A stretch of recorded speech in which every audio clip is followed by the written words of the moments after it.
আলাইকুম dear students, আশা করি সবাই ভালো আছেন। দা ইংলিশ ক্যাডেট একাডেমি স্কুলের পক্ষ থেকে অনলাইন ক্লাসে সবাইকে স্বাগতম। আজকে আমাদের পড়ার বিষয় হচ্ছে সমাজ চতুর্থ শ্রেণী। আমরা বর্ণনামূলক 4 নাম্বার পড়ব।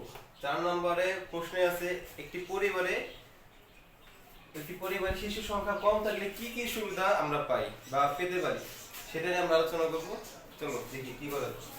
তখন আমরা দেখলাম একটা প্রশ্নটা হইতেছে শিশুর সংখ্যা, একটা পরিবারে শিশুর সংখ্যা কম থাকলে কি কি হতে পারে। তার উত্তর আমরা বলতে পারি, একটা পরিবারে শিশুর সংখ্যা কম থাকলে বিভিন্ন সামাজিক, অর্থনৈতিক এবং মানসিক প্রভাব পরিলক্ষিত হতে পারে। এর মধ্যে কয়েকটি বিষয় হতেছে। 1 নম্বরে কি অর্থনৈতিক সুবিধা।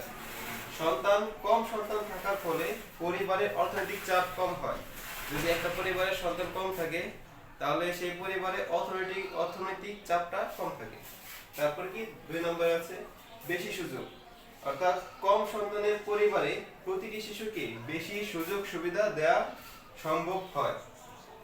অর্থাৎ একটা পরিবারে যদি শিশু সংখ্যা কম থাকে তাহলে প্রত্যেকটি শিশুকে সমানভাবে সুযোগ সুবিধা বেশি আকারে দেওয়া যায়। 3 নম্বরে আছে উন্নত পারিবারিক সম্পর্ক, অর্থাৎ কম সন্তান থাকলে বাবা মা প্রতিটি সন্তানের সাথে বেশি বেশি সময় কাটাতে এবং তাদের উন্নয়নে মনোযোগ দিতে পারেন। অর্থাৎ যদি একটা পরিবারে শিশু সংখ্যা কম থাকে তাহলে বাবা মা প্রত্যেকেই তাদের সন্তানের প্রতি সমান সুযোগ সুবিধা দিতে পারে।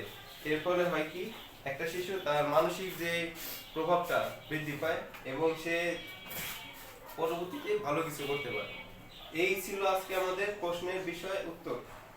আশা করি সবাই বুঝতে পেরেছো। সবাইকে ধন্যবাদ।